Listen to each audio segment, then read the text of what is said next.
Air Srbija kontakt centar, Sara je na vezi, izvolite.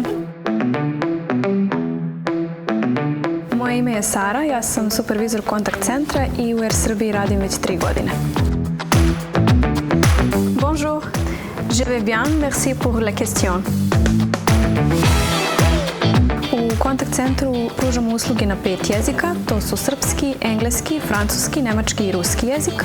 Ja konkretno u svom radu koristim engleski, srpski i francuski. Ključna osobina zaposlenih u kontakt centru Air Srbije je definitivno strpljenje, ali i pored toga odlično poznavanje svih procedura i pravila kompanije na osnovu kojih možemo da pružamo najbolju uslugu našim putnicima.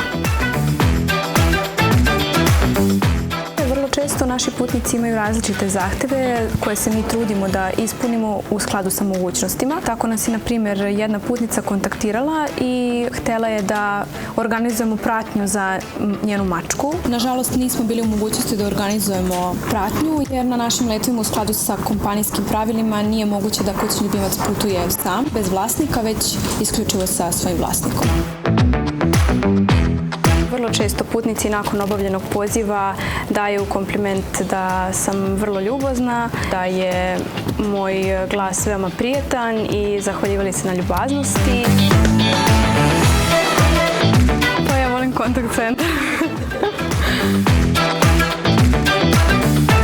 Isključivo zaposleni kontakt centra imaju pristup prostoriji u kojoj je kontakt centar i to uz pomoć ove kartice. Iz prostog razloga zato što želimo da sačuvamo poverljive podatke naših putnika.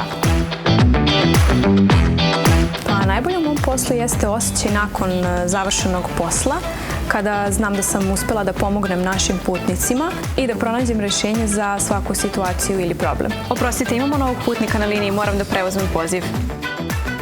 Air Srbija kontakt centar, Sara je na vezi, izvolite.